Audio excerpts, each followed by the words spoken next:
Hello everybody and welcome to the InduSoft System Integrator Best Practices webinar. So my name is Paulo Guerra, I'm application engineer with the consulting services team from InduSoft, and I'll be talking about the company, giving an overview of the Certified System Integrator program, do a brief overview about the best practices when developing an application, so going a little bit technical there inside the InduSoft topic. And then I will be talking a little bit about the collaboration server add-on. After that, I'll pass the presenter rights to Ken Kutchek from Patti Engineering. Patti Engineering is a system integrator with over 22 years of expertise on developing different kind of projects, and they are InduSoft certified system integrator for the past 2.5 years. And he will be talking a little bit more about the management scope of a project. After that, we're going to open for a Q&A section, so anyone that has any questions during the meeting or after the meeting is more than welcome to type those in on the WebEx interface, and we will be answering that by the end of the meeting. So talking a little bit about the company overview, we were established in the United States in 1997. We were the pioneer offering releasing a SCADA HMI and SCADA package to run on Windows CE. We were also the pioneer to integrate web solution and XML technology in a HMI SCADA package, so pretty much giving the ability for the end user, your end user, to access the application remotely using a web browser, Internet Explorer, for example. And we also hold a patent on database connectivity. That pretty much we normally refer to that as a layer of abstraction to database, so which means that the developer do not have to know how to write SQL queries in order to save or retrieve data from the database. If they do know and they want to create advanced reports, run advanced queries, we do have the functionality, but for the regular user, everything is transparent. So we create the tables automatically, we insert the table automatically, retrieve the data automatically. So there is no difference between using our proprietary file format or a database history. On the certifications, we are a Microsoft Gold partner and member of the OPC Foundation since 1997 as well. On the awards here, I would like to highlight the Control Engineer 2013. So we were chosen by the readers, the Control Engineers Reader magazine, winner on 3 different categories. So we were chosen as the best HMI software with our release of version 7.1 of InduSoft Web Studio. We also won as the best application for monitoring with the BI dashboard template, and we also won the mobile app for automation, with the mobile access also released together with version 7.1. Talking a little bit about the Certified System Integrator program. So the idea behind this program is really to work together to help our system integrators to make sure they are developing, they have all the resources to develop the best solution to their end customers using our set of tools. So pretty much by becoming a certified system integrator, the company will have access to up to 5 free development license. So you can use that to build demos and even build entire applications. So you have the development license for free. You have special pricings on toolkit and import wizards. You have free technical training, so you can come to our office and watch our 1-week training. For those of you that do not want to come to our Austin office and do not have the time, or you can also go to our website. We have the full training classes available online to watch through the internet or even download to your computer. Marketing support, so InduSoft provides a long list of marketing material, so starting on data sheets, going to case studies, papers, tech notes, everything, all of that are available electronic through our website, but certified system integrators we will have the possibility of receiving or having access to physical copy of these materials when applicable. Customer leads, so again, the idea is really work together with our partners and market their company. So anyone that's looking for a system integrator to use together with InduSoft can go to our website, and you have a list. Your company will be listed there as one of the certified system integrators. And all of that at no annual support fees, as well as no fee to apply for the program. So in order to apply for the program or participate to the program, you just have to go to our website under the partners menu, certified system integrator, fill a form. A representative and software representative will contact you, passing all the information, and pretty much by the time you feel comfortable enough with the product, you can ask for the test. So pretty much we're going to send a test. You have to deploy, develop an application, and also answer some technical questions.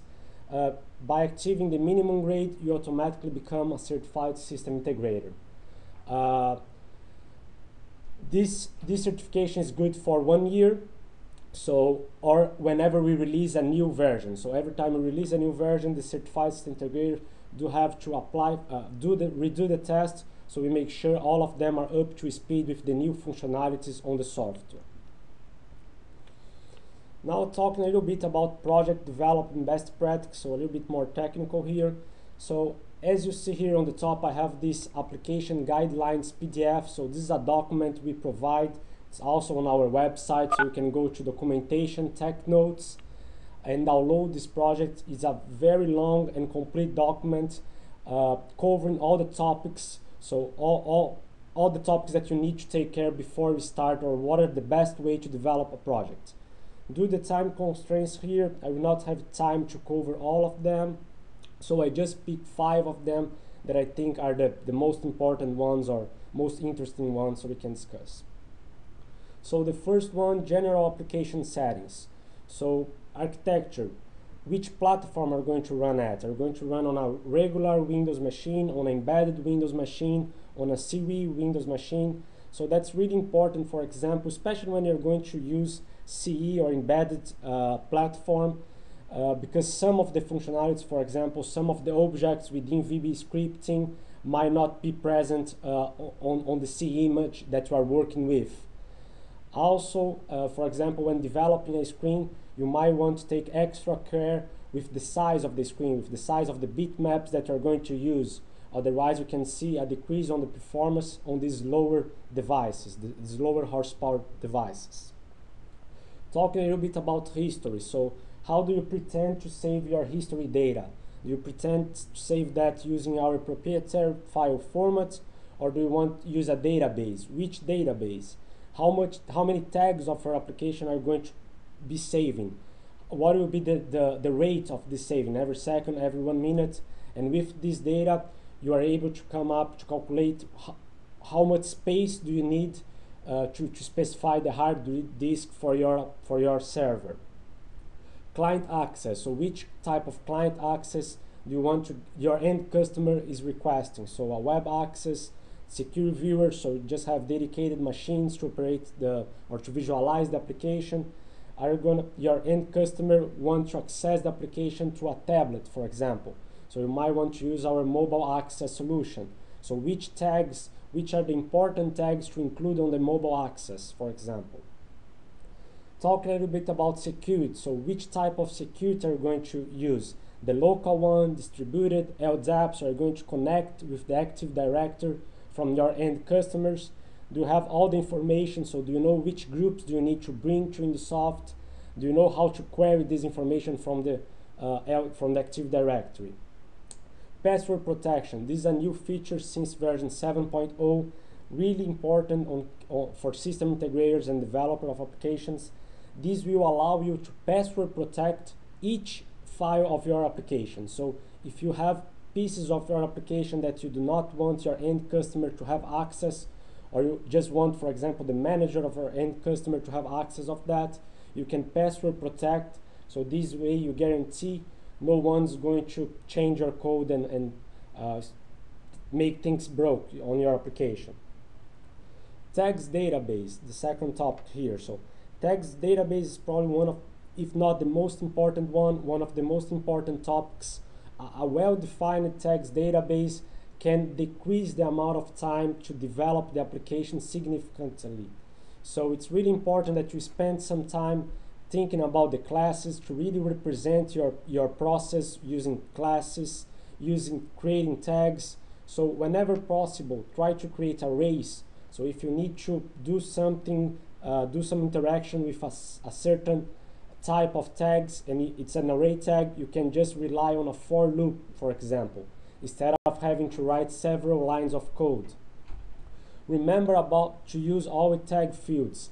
Those provide really important information, so limits, the quality of the information you are working with, timestamp, so what was the last time you received the information from your device, from your PLC. Tag name, whenever creating the tags, try to always use objective names. Avoid using long names. Try to always always use the description, so always write a description for each tag.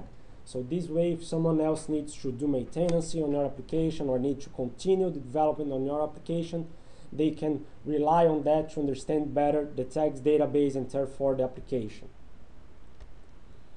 Graphical interface, so what will be the application resolution? Although InduSoft provides an out-screen scaling feature, it's always good, it's always important to think about which resolution your end customer is going to use.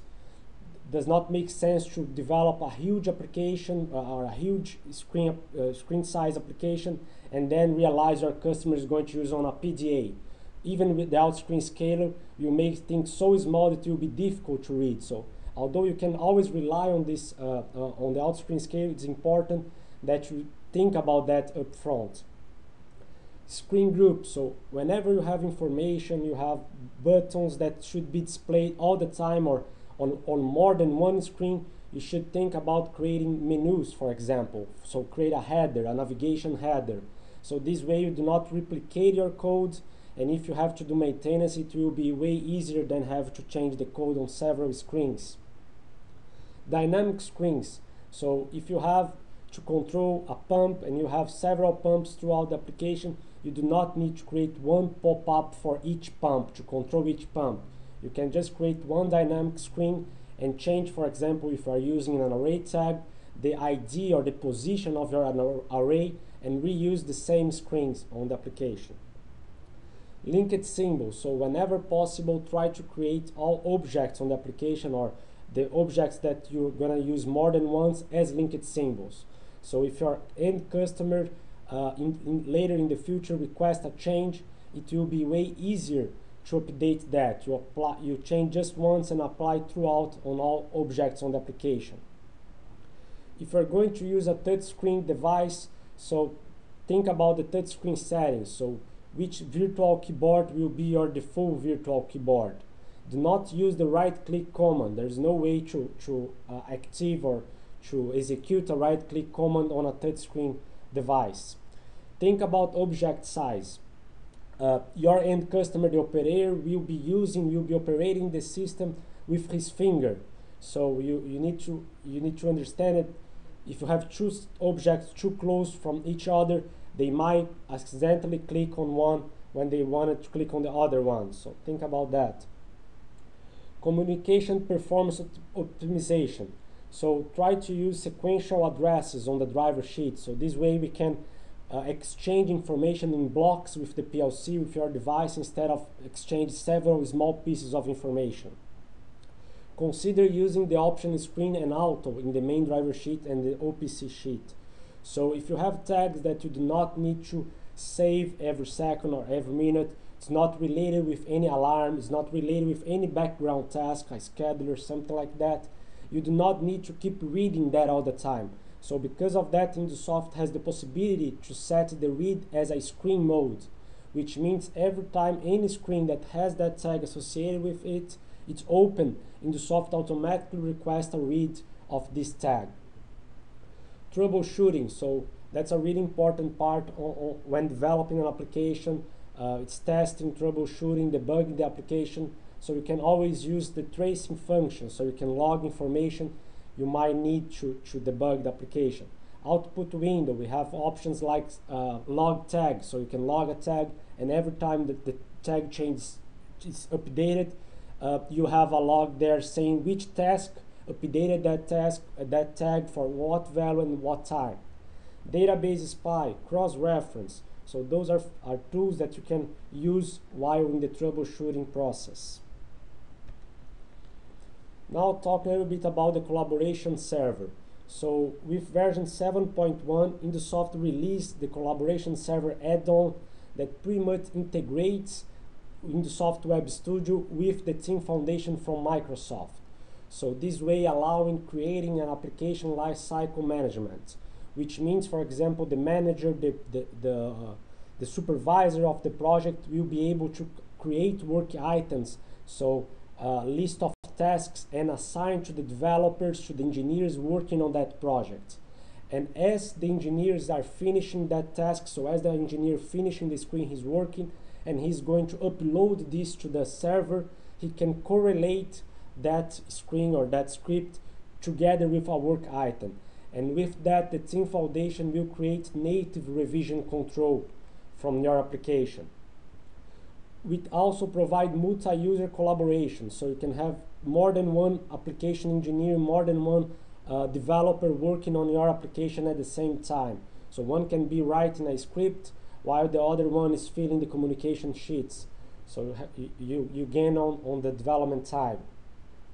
History of change. So as I said, as the engineers are checking in and correlating the change with work items, the Team Foundation is creating the history of change. So every time each single file is modified, Team Foundation will automatically create a new version of that file. So you have traceability of all changes were made on that specific file. And all of that using your security system. So you can assign groups and users on your Active Directory who have access to some projects on your server, who can modify some projects on your server. So everything built in. Backup and restore built in. So again, your engineer can be developing the application and back up the whole project to the server. And then from the server, he can restore previous versions to his computer, to his InduSoft station. And even version compare. So they can open two scripts with different revisions side by side and compare. InduSoft will highlight the changes with different colors, showing what are the changes between the two versions you are looking at. So that's really helpful when you had something that used to work doesn't work anymore, for example. So this is a very powerful tool and a long topic to discuss. So again, because of time constraints here, anyone that wants to learn a little bit more on that can go to our website. On the webinar series webpage, can watch the What's New version 7.1 webinar, where we talk about this add-on in more details, and even demonstrate all of this integration between InduSoft and the Team Foundation server. I also didn't said before, but on the best practice for application development, we also have a webinar, so it's 70-80 minutes about that topic. So anyone willing to learn a little bit more on that can watch that online on our website or even do the download.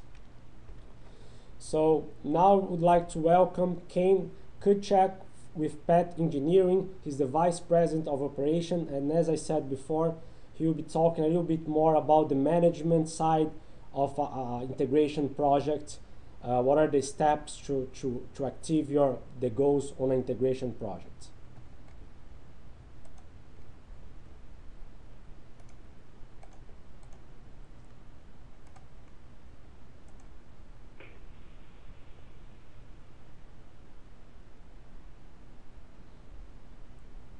Okay, Kim, so we are able to see our desktop. Okay, thank you, Paulo. Thank you. Paulo says the name is Ken Kutchek with Patti Engineering, and I'll I'll be focusing on the less technical aspects of system integration and more specifically project management. Just a little bit about Patti Engineering real quick. We are a control system integrator. We've been in business since '91. We have two offices. Our main office is in Detroit, Michigan. Our second office is in Austin, Texas. We have 47 employees. 32 of those are engineers, and 3 professional engineers licensed in Michigan and Texas. We are an InduSoft certified integrator, but we also have experience with multiple other hardware and software platforms, various PC-based control products and PLC-based products. One way to describe us is we're not a Me Too company. We tend to do all the unique custom fringe work rather than the same application over and over. We are a CSA certified, which is the Control Systems Integrator Association. They have a certification process which is very similar to ISO 9000, but specifically for control system integrators. As InduSoft won some awards, Control Engineering honored us with an award this year. We won the 2013 System Integrator of the Year award. Moving on, the type of markets that we work in. Being based in Detroit, you can imagine we do a fair amount of automotive work, distribution, material handling, and sortation. A lot on the discrete side, factory automation, robotics, and also process control, and a lot of MES applications as well. A little bit on the CSA certification, because I think it lays the foundation for the rest of the presentation on project management. The CSA certification actually, again, is an audit process. The CSA has best practices in various areas of general management, human resources, financial management, sales and marketing, project management, which we'll get into the details of soon, quality assurance, and service and support. And like I say, the audit is required every 3 years, and we've passed it 4 times now for the last 12 years. And really, when you're dealing with someone that has CSA certification, I think what it does is it really reduces the risk on the project and increases the probability of success because of the audit process and the best practices. Now to get into the bulk of the webinar, project management best practices. Really what it is all about is about the project itself, from the start to the finish. You got project initiation, starting with your project management plan, choosing your team members, doing an internal kickoff, then going to an external kickoff with the customer. Because those kickoff meetings are so important because of the importance of communication in the project. Getting into the development, the functional specification, doing the software design and development, working on the factory acceptance test, which is a key part of the success of a project. Talking about changes and additions during the project. And then final phase is doing the installation, the testing, the verification, and using the factory acceptance test.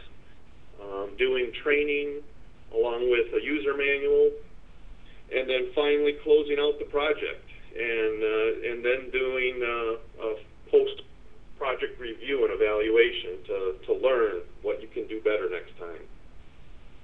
So to get into it, the first step is when you initiate a project, the first thing we do is a project management plan.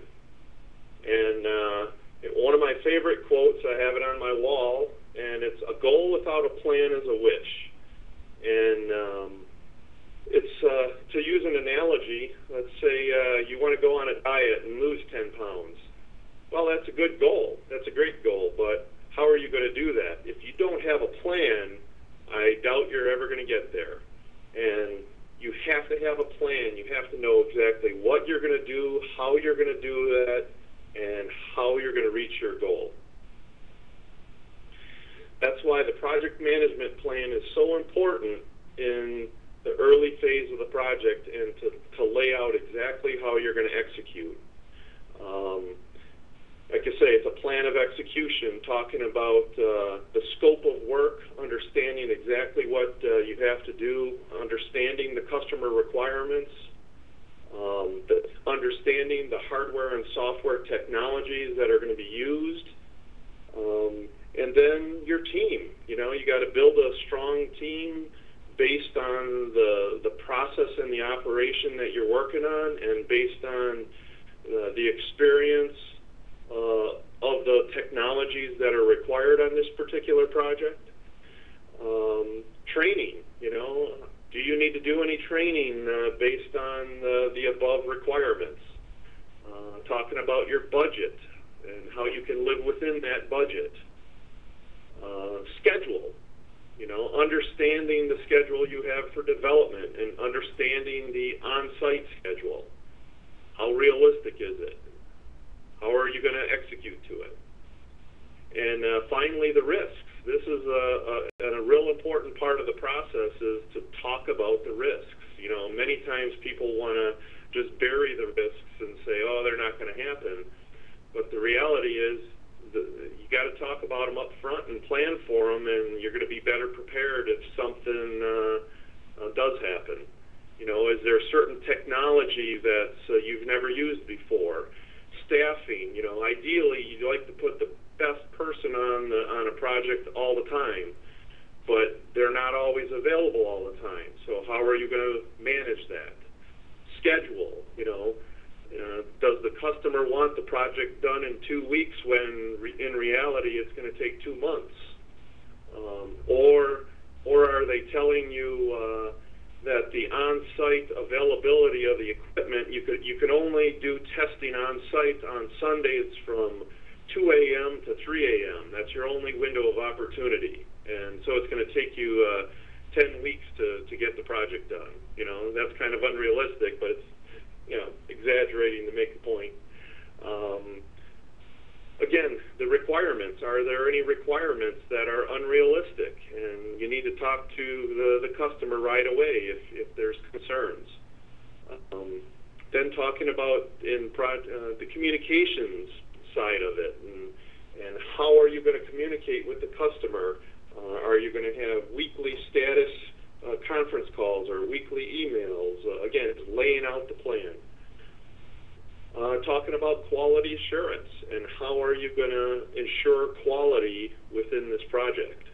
And finally, closure. You know, sometimes the last 2% of a project are some of the most difficult times, because you're trying to get buy-off and closure to a project.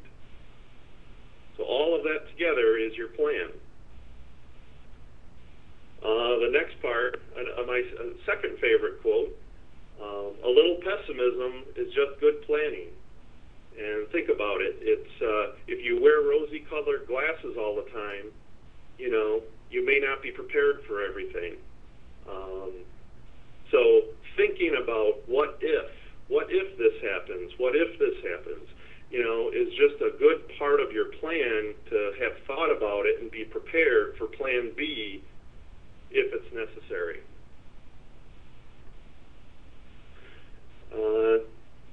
So then once you get kicked off, choosing your team, you know, choosing a lead engineer or project manager, and then all the other people on the team that are required. This is based on a number of things. It's based on the specific customer, and maybe which people in your organization have experience with that customer or industry or specific operation, or the application that they're asking for.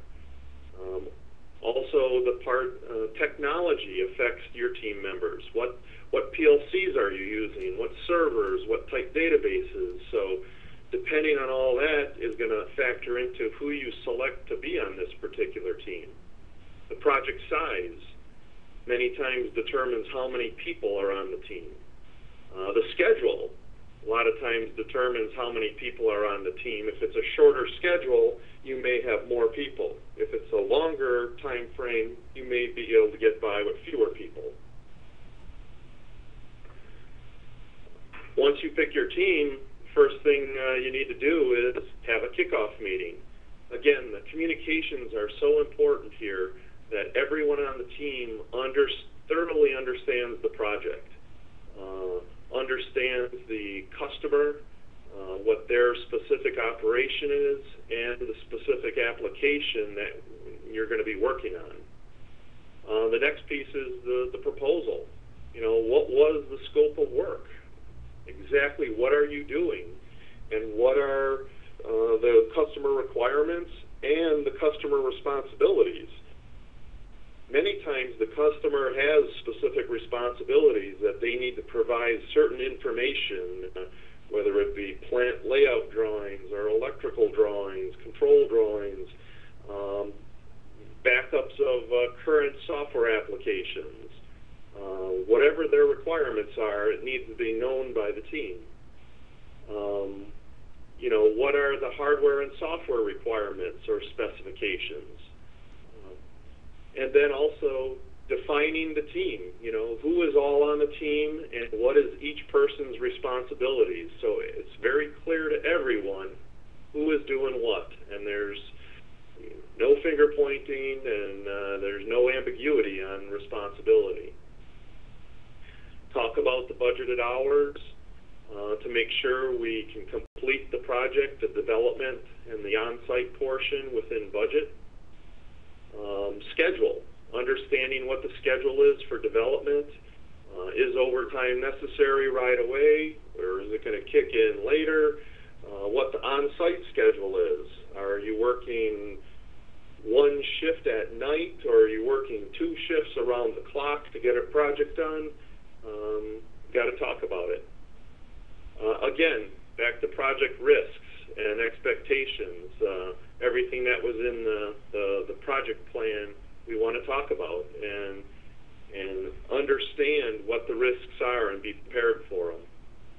The other important thing is to take minutes, meeting minutes. You know, some people take this for granted, but they're so important to document what was discussed, what was agreed to, and what the path forward is. The next piece of it is having another kickoff meeting, but this time with the customer. So you might have your lead engineer and your project manager, and engineering manager may go meet with the customer and meet their project team. So now the integrator project team meets the customer's project team. Again, define responsibilities, who's going to do what, who are the decision makers, who has responsibility for various aspects, define the scope of work, make sure everyone is in agreement what the agreements are, and the requirements, specific project requirements. And again, some of these things are similar to the internal meeting, but again, you're having that initial kickoff meeting with the customer to get off on the right foot.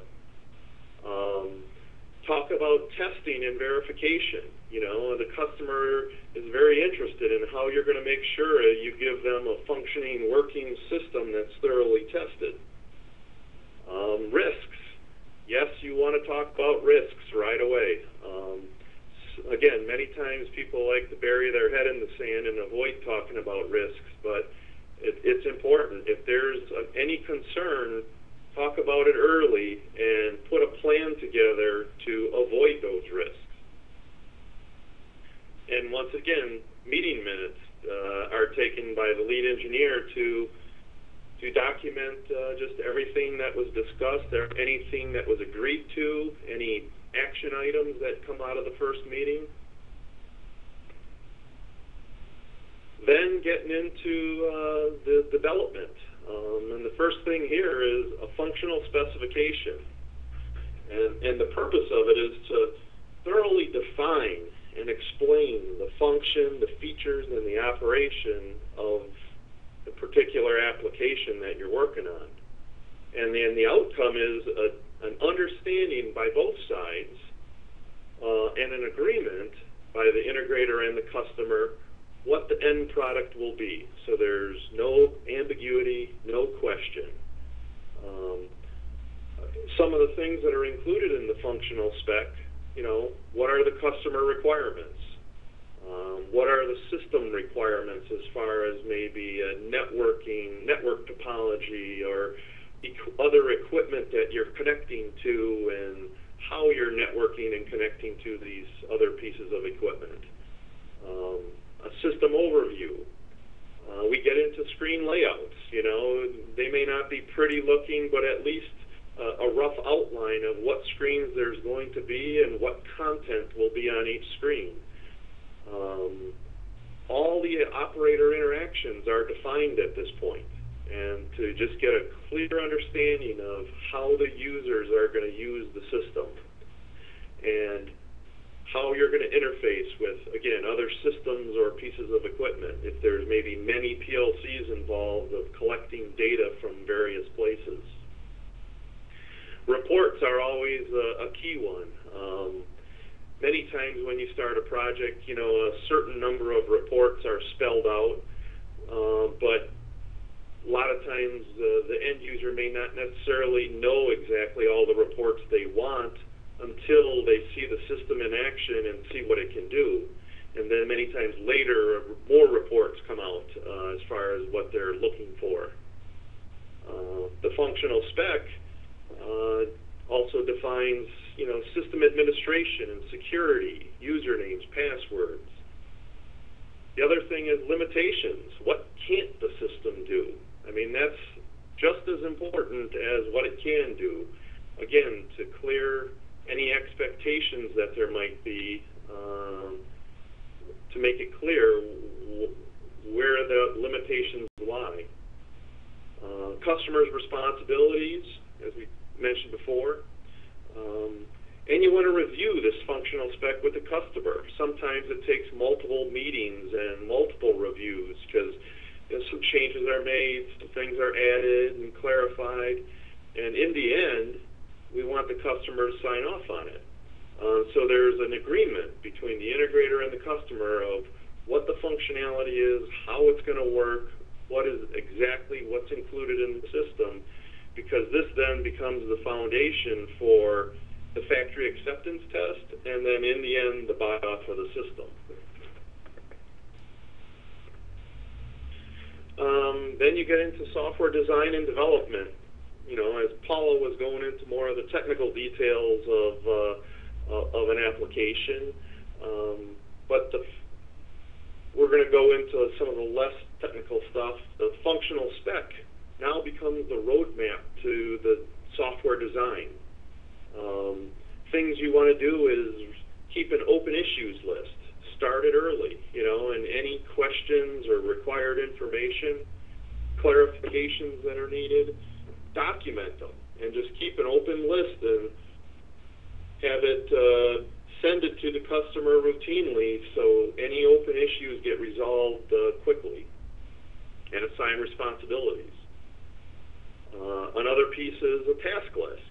You want to break down your design and development, break it down into pieces, and break those pieces into pieces, and then assign responsibilities. And so everyone knows who is working on what, and you're working as a cohesive team, a well-oiled machine, to get things done efficiently and thoroughly. Part of some obvious aspects of a design, you always want MES and HMI type system user-friendly and a very intuitive design, and use the KISS principle because it goes a long way to having a system that an operator or a supervisor can walk up to and know how to use it with little or no direction. Again, using design standards during your development and commonality in your screen layouts and your button sizes and your fonts and your colors. Doing design reviews is critical, to keep the project team on the same page, review everyone's design so, again, there's consistency and commonality between everyone's work. The factory acceptance test is something that's so important. It provides, thorough and systematic testing and verification. It's critical. And the factory acceptance test, what it really is a big checklist that lists in excruciating detail everything about the application in the system, every button and every indicator on every screen, and how it works and what it's supposed to do, and higher level functionality as well. And it is the formal test to verify the functionality and operation of the system. And it really deserves the same attention as do the requirements and the software design. And you want to start it early. You don't want to leave making a factory acceptance test to the week before going on site. I mean, that is a big mistake. You want to start working on it early, as soon as you know the requirements, as soon as the requirements are approved, and start a matrix to make sure that all aspects of the requirements are in the factory acceptance test and are in your software design. We start using the factory acceptance test in the office. So all the in-office testing that goes on, which is a large percentage of the application, is done in the office. So we're checking off that factory acceptance test as we go during the final office testing. And then what doesn't get completed in the office gets taken on site, and then you finish the FAT on site.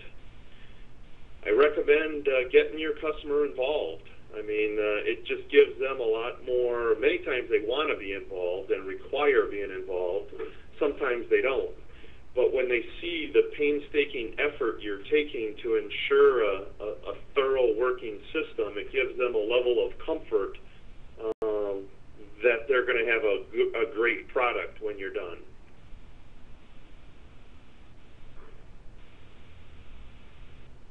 Changes and additions. I know most of you don't have changes during middle of projects, but sometimes we do. And it's the big changes that aren't a problem. The big changes are obvious. And, they want to add a certain functionality to the system that wasn't there. It's big and obvious. Everyone realizes it's a change. You agree it's a change. You do a change order. The harder ones to manage is what's called scope creep. It's bad for the integrator, and it's bad for the customer as well. I mean, you can understand it's bad for the integrator is that, their scope is increasing while the amount they're being paid is not. You ask, well, how is it bad for the customer? Well, what would happen is if there's scope creep and the integrator lets it happen, their scope is growing, their budget stays the same, and now they're going to run out of hours. Well, what happens when they run out of hours? Well, they're going to start taking shortcuts to finish whatever they need to in a limited amount of time. So that's bad for the customer. They suffer as well. Scope creep is a kind of thing that just accumulates so slowly and subtly that you don't realize it's happening. It's just little things being changed or added until it's too late. So what you got to do is really stay on top of it. All your engineers need to be aware of what the scope of work is and what the design is. So when design change requests come in, you right away address it. Is it within scope? Is it not within scope? If it's not, then either address it with a change order or just start a list on the side. Agree with the customer that you're going to start a list on the side of future changes. Call them phase 2 changes. that as the project goes, you'll put things on that list and not disrupt the current project, but address them afterwards once the primary project is done, and you'll address the list of changes that are required or requested. An important thing to do, though, is when you do have change orders, or many change orders, is to stay on top of them and manage them. You need to update your project management plan if necessary. And you need to absolutely update your functional specification, include the changes in there and how they affect other things. You need to update your factory acceptance test with the changes. Because if they're not included in those documents, you're going to get on site, you're going to possibly forget about them, they're not going to be in your test, and they're not going to get tested, and that just causes problems for everyone at that point. So you got to stay on top of your documentation with the change orders. Next phase is, on site. You're doing installation, testing, and verification. And again, thorough and systematic testing and verification is critical. You can't be haphazard with system checkout. That's why you need the factory acceptance test. So when you get on site, it's not like you're trying to remember what you have to do. It's already documented.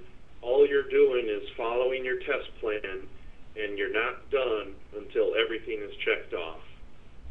When issues do come along, put them on the project task list.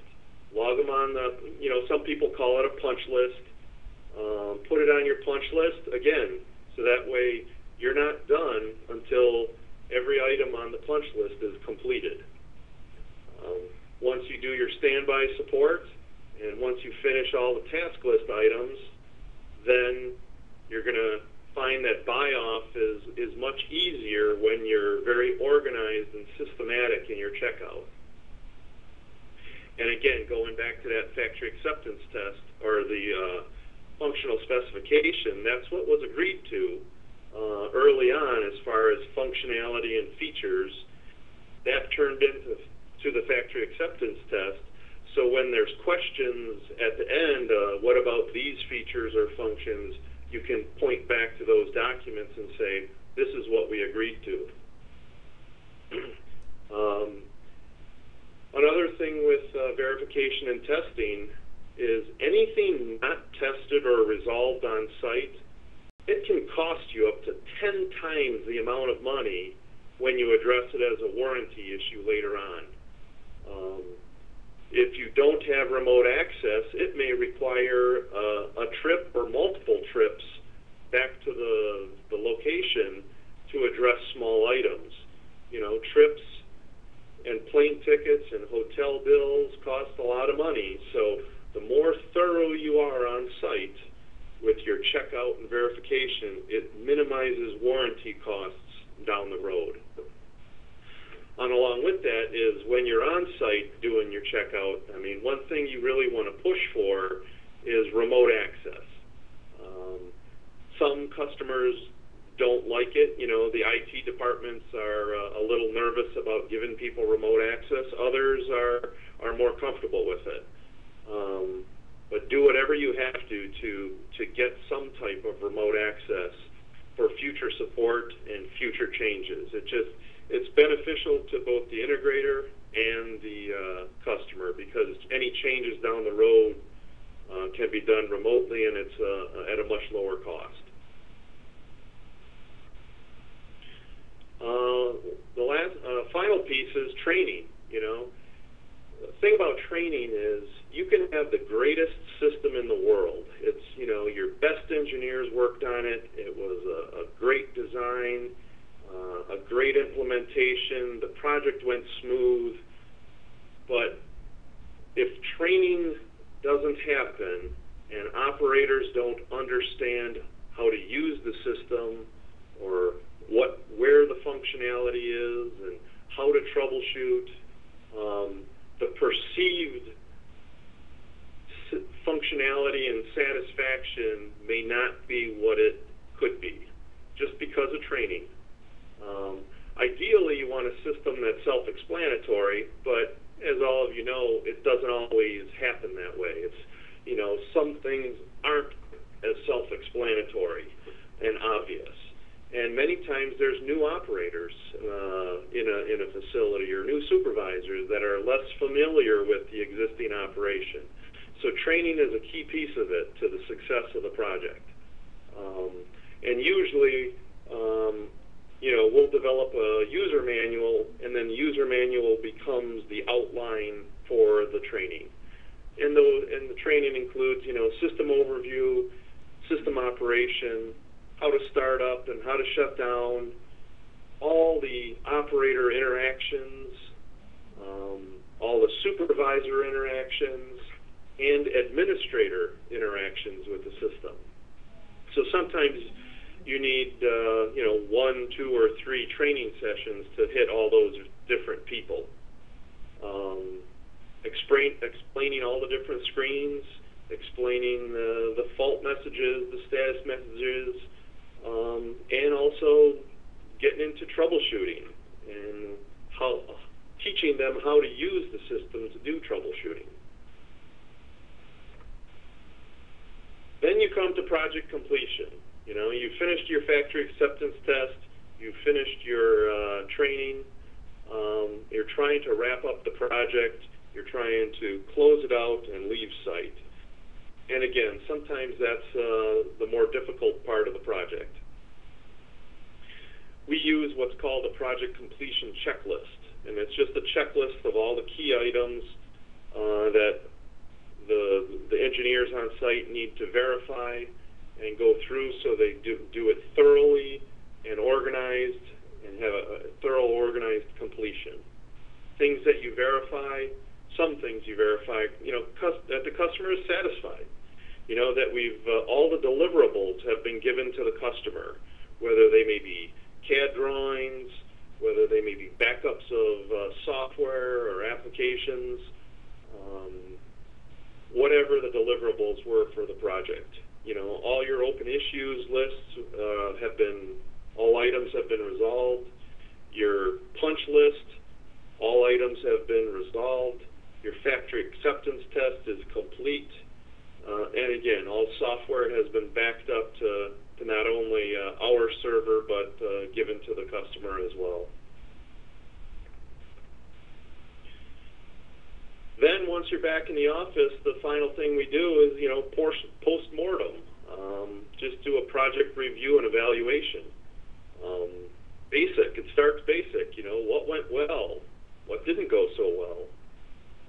And then really rate and comment on the various parts of the project, you know, customer satisfaction, the kickoff of the project, development, installation, project management, schedule, budget, closeout. You know, again, we always want to learn what happened, why it happened, and what we can do better next time. And again, you want to do the same thing with your customer. What I was referring to here is internal, but do a very similar thing with the customer. Sit down with them and talk about the project, what went well, what could we do better next time, or for the next project you may have with them. It's better to get it out on the table than to have feelings be buried or unmentioned, and then you never know what they're thinking at that point. That's it. That's what I have for you. Again, it's all about project management. Again, once you get past the technical stuff, it's all about project management. Okay, thank you, Keen. Thank you for this great presentation. And I think there's a lot of very important inputs there. So now we are going to open our section for Q&A. So anyone wanting to make any question can type it in on the Q&A box, and we are going to be answering those. Okay, so we already have something. Okay,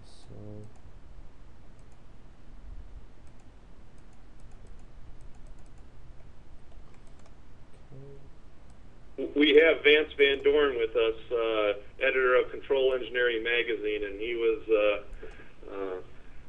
was making comments on the awards that InduSoft won this year and that Patti Engineering won. So thank you, Vance. Thank you. Thank you. Okay, so we had some pre-webinar question that people sent for us. So I have one here. I will ask him to reply to this one. So what is the best format for documenting client requirements?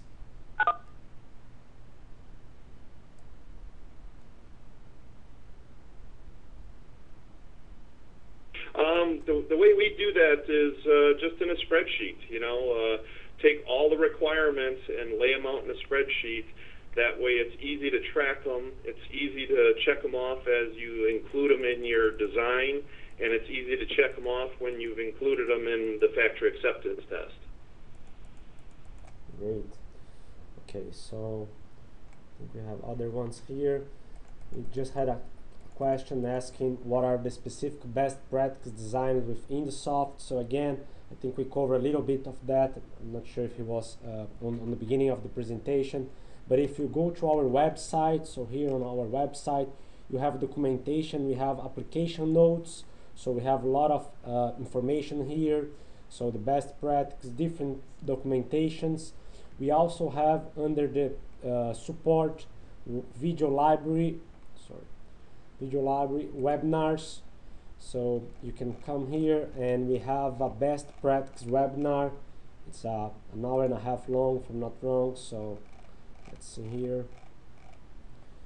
Yeah, so we have the best practice webinar, so you can watch or even download for you, covering pretty much all the best topics. So a little bit what we talked about. So thinking about architecture, text database, the graphical interface, optimization, the performance, troubleshooting. So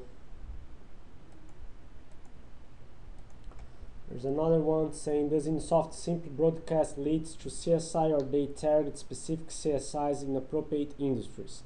No, as on our product, we didn't develop that specific for any industry, so it's an open mind software that can be used on a very wide range of industries.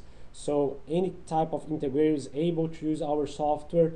What we do have on our website again, so if you come, for example, for industries, and you pick one of the industries, you see a list of the certified integrators for that specific industry. So we do point out the best, or the CSIs that are used to work on this, to develop project on this specific topic. To Kim, do you use certified project managers or do you have developed PMs? Engineers don't always make good PMs. So good question. Many times engineers are the project manager on smaller projects. Will assign a specific project manager on larger projects when as required. So it really varies depending on the specific project. Great. We have another one here of a system integrator that is new to InduSoft, and he's asking how he can learn the software and develop a simple application to test the OPC, for example, database. So again, they can come to our website and download the product. They will have a 40 hours demo with all the functionality on the product, so they can use OPC, database, pretty much everything that is available on the product will be available during these 40 hours. You can also rely on our online training videos, so pretty much the same 40 hours that we teach here in our Austin location, also on our global offices. We have those on our website, so they can watch online or even download, covering each one of the topics. So for example, if they want to learn about database, they can come to module 4, maybe module 5. Yeah, module 5, SQL database video, SQL statements, OPC video, and then they can learn that. And also we have a big list of sample applications that they can download to learn about specific topics. So we have here quite a few example applications. There's another one here. Do you have different best practices for different PLC manufacturers, or are they the same? Pretty much the idea of trying to use, for example, the setting that I talked about using screen only or auto mode instead of running requesting a read all the time. Those are the type of things that apply for all PLCs. And then depending on the manufacturer, depending on the protocol, there might be some special case or some special characteristics that might be applicable for one manufacturer and not for the other one. There's another one for Patti here. I'm interested in Patti point of view on best practice or lesson learned on their projects. So I think pretty much that.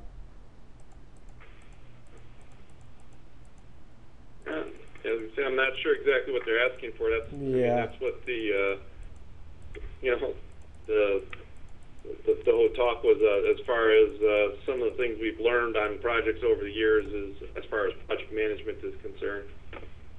Right.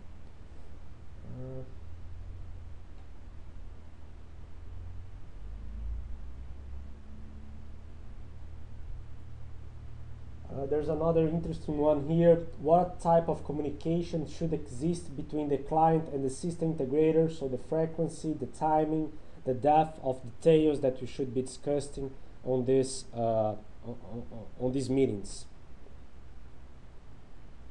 Yeah, that's a good question. I mean, that's something that you need to, when you have your customer kickoff meeting, is to define that and to see what meets your needs.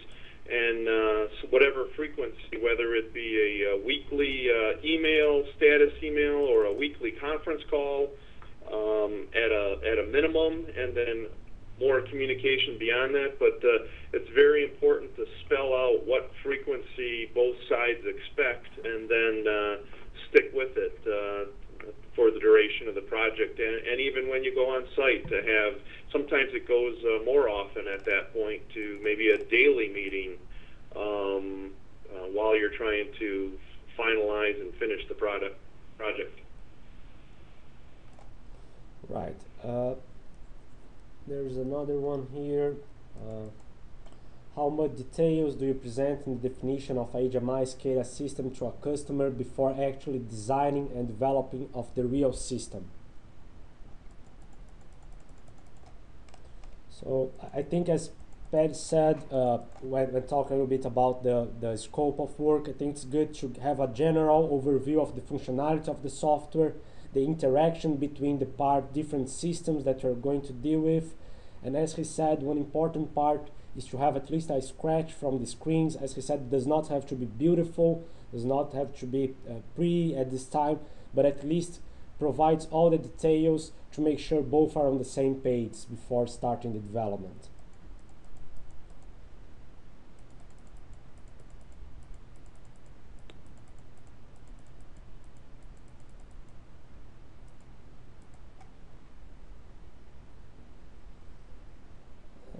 There is one question here. I don't know if Pat understand pretty much what he's asking about, but do you have conflict between industrial automation best practice and Microsoft best practice? So it's kind of a open mind. I don't know if the person who asked this one want to give some more details on what specific he's talking about.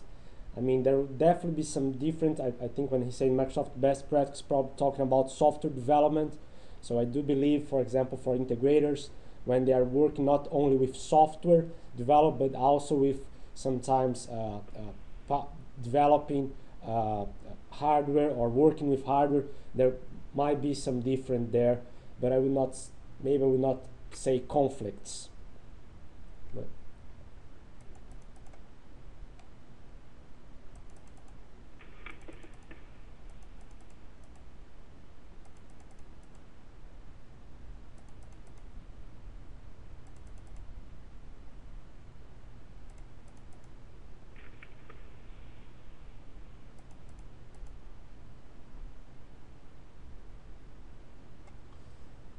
There is one question asking about improvements on InduSoft documentation perspective. So as I was explained, with the collaboration server on version 7.1, we released together with version 7.1.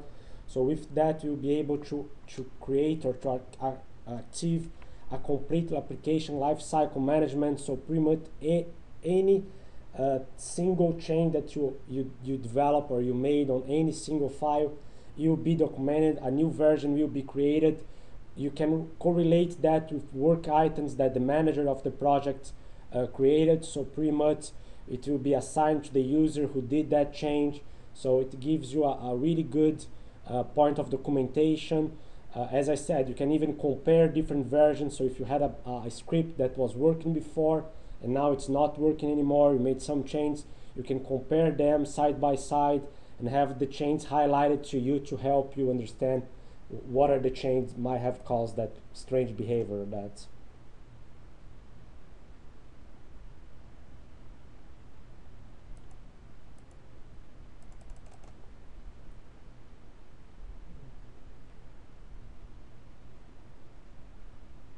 There's another one here asking if you normally have customers who specify systems with different components from multiple vendors, so different vendors for the PLC, for the data history. So I don't know if Ken wants to answer this one.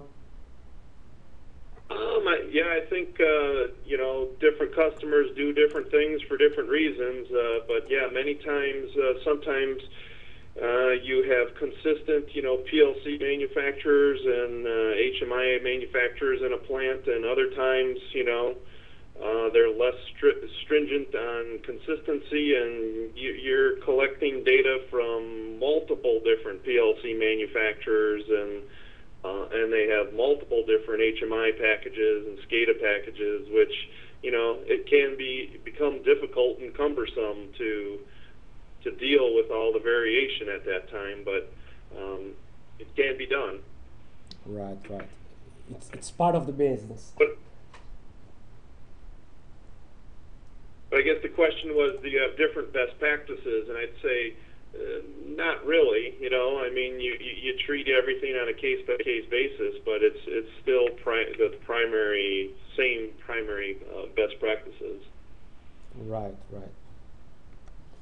Okay, so let's see if we have any other question here.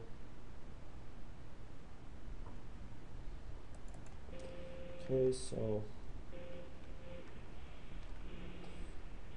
that's it for the questions. So here I have a last slide showing how to contact us. So we have our website, our email information, telephones for contact, and anyone that wants to learn or ask something can be reaching us here. Again, I would like to thank you, Ken Kutchek from Patti Engineering, for this great presentation and taking the time to do the WebEx together with us today. Thank you all, and see you on the next